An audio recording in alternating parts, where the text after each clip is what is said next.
Pakistan stock data channel में खुशामदीद।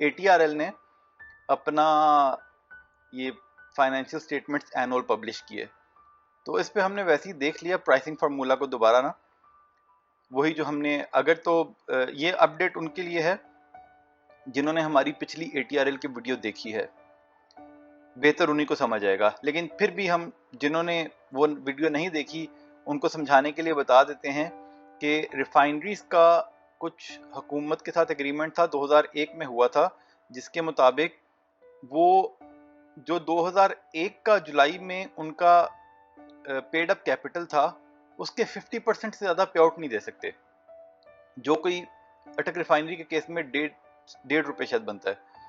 यानी कि उन्होंने इस साल 270 रुपये भी कमा लिए, लेकिन उनको उस एग्रीमेंट की वजह से इजाज़त ही नहीं है कि वो ₹1.5 से ज़्यादा अपने शेयर होल्डर्स में बांट सकें। वो हुकूमत के साथ उनका प्राइसिंग एग्रीमेंट इस तरह का हुआ और किसी को आज तक तौफीक ही नहीं हुई कि उसको दोबारा से देख ले। उसके मुताबिक सारा उन्होंने फालतू पैसा रिजर्व में डाल देना है फॉर एक्सपेंशन ऑफ रिफाइनरीज। तो और अभी भी जो उन्होंने तकरीबन 12 रुपए का शायद डिविडेंड दिया था, 12 या 12.5 का, वो भी इसलिए दिया था कि वो जो 10-11 रुपए उन्होंने कमाए, वो जो उन्होंने अपनी एसोसिएटेड कंपनी से उनको डिविडेंड मिला वो तकरीबन इतने का था और वही सिर्फ उन्होंने अपने शेयर होल्डर्स में बांटा। तो ये इतनी फजूल सी चीज थी जिसकी वजह से आज तक इन्होंने डिविडेंड अच्छा नहीं दिया, इतनी अच्छी कमाई के बावजूद भी। लेकिन अब इसमें बहुत ज़बरदस्त और बहुत इंपॉर्टेंट इंफॉर्मेशन आई है कि यहाँ पे ये उन्होंने तो यही लिखा है ना कि यहाँ पे वो रिस्ट्रिक्शन थी कि पेड अप कैपिटल का 50% से अबव नहीं हो सकता। However, after notification of the refining policy for existing refineries, ये जो अभी पीछे रिफाइनरी पॉलिसी बनी है, this requirement shall be suspended superseded and will not be applicable for future periods. इसका मतलब ये है, इससे जो बात समझ आती है कि आज से पहले जितना प्रॉफिट उन्होंने कमाया वो तो उस एग्रीमेंट, पुराने एग्रीमेंट के तहत इन्होंने एक रिजर्व फंड में ट्रांसफर कर दिया है, वो अपने शेयर होल्डर्स में नहीं बांट सकते। लेकिन आज के बाद से इनको जो भी प्रॉफिट होगा उस पर कोई रिस्ट्रिक्शन नहीं है।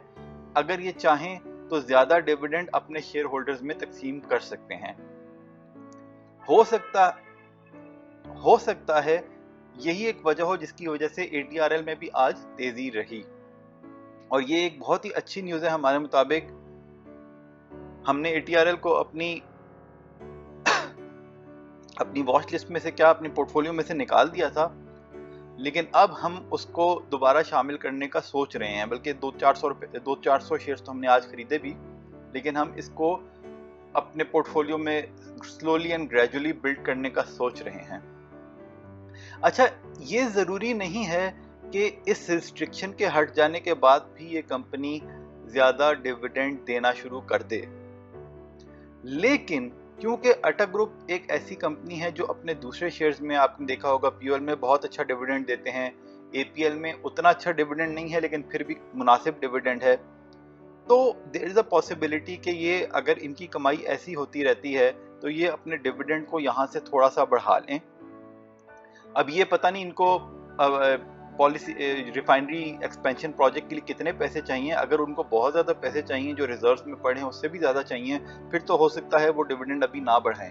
लेकिन अभी ना सही, अगले साल, 2-3 साल, 4 साल बाद अगर ये रिफाइनरी ग्रो करती है और अगर वो या अपने प्रॉफिट्स को सस्टेन करती है, तो ये डिविडेंड की तरफ हमें उम्मीद है, बेहतर डिविडेंड की तरफ आएंगे। क्योंकि बात ये है कि ये उस रिस्ट्रिक्शन की वजह से नहीं दे पा रहे थे, वरना कोई, हमें नहीं लगता कि इनकी कोई ज़ाती ख्वाहिश होगी कि ये ना दें। बहरहाल अगेन, आप लोग एक काम ये कर सकते हैं कि अगर इसकी AGM हो और आप इसके शेयर होल्डर हैं तो वहाँ पे जाएं। अगर इसका कॉर्पोरेट ब्रीफिंग सेशन हो तो उसमें आप इनसे पूछें कि भाई इनका डिविडेंड का इस रिक्वायरमेंट को हट जाने के बाद फ्यूचर में डिविडेंड देने का क्या प्लान है। तो ये उन पे ज़्यादा से ज़्यादा शेयर होल्डर्स जब पूछेंगे तो उन पे प्रेशर भी पड़ेगा और वो ये भी जान जाएंगे कि भाई शेयर होल्डर्स डिविडेंड चाहते हैं। बहरहाल ये बहुत ही पॉजिटिव न्यूज़ हमें तो लगी है। आप अपने ब्रोकर से भी कंसल्ट कर सकते हैं। वैसे कई ब्रोकर्स को तो सिर्फ टेक्निकल्स भी देख रहे होते हैं, इन चीज़ों के बारे में उनको पता ही नहीं होता। बहरहाल आप ब्रोकर से भी कंसल्ट कर सकते हैं इस अंडरस्टैंडिंग को वैलिडेट करने के लिए।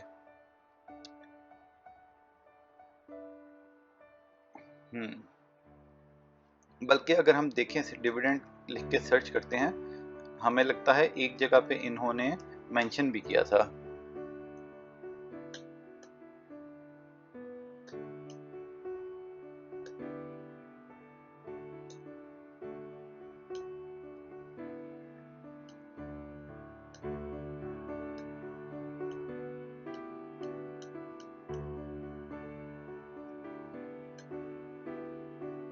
हाँ, ये देखें, यहाँ पे इन्होंने लिखा हुआ है अपनी इनकी डिविडेंड यील्ड की रेशियो जो कम हुई है उसको एक्सप्लेन किया हुआ है कि investment ratios improved substantially resulting from high profits.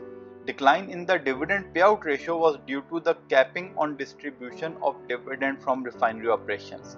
यानी कि इस स्टेटमेंट से ये ऐसा महसूस होता है कि ये देना चाहते थे डिविडेंड, लेकिन सिर्फ उस रिक्वायरमेंट की वजह से नहीं दे पाए।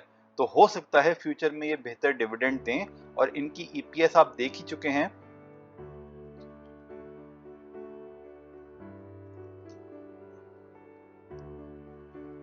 इस साल देखें 274 की ईपीएस आई और क्वार्टरली देखें तो तकरीबन बराबर ही आ रही है। तो उससे there is a huge possibility कि अगर इनकी इस तरह की 200-250 तक की भी ईपीएस चलती रहे 24 में 25 में, तो देयर इज अ पॉसिबिलिटी कि ये जो है 30 से 50 रुपए का डिविडेंड तो हमारे मुताबिक इनको फिर देना ही चाहिए। पता नहीं देंगे कि नहीं, लेकिन हमें लग रहा है कि बेहतरी हो सकती है। तो this is a good news, और इसी गुड न्यूज़ पे आज का सेशन एंड करते हैं। ये सारा डेटा हमने पीएसएक्स की साइट से लिया। आप खुद डेटा वैलिडेट करें, फिर अपना फैसला करें। कोई बाय सेल कॉल नहीं है, खरीदने बेचने का फैसला आपने खुद करना है, क्योंकि मुनाफे में मौज अपनी अपनी और नुकसान में दौड़ अपनी अपनी। पसंद आई तो शेयर लाइक सब्सक्राइब करें। खुश रहें, अल्लाह के हवाले।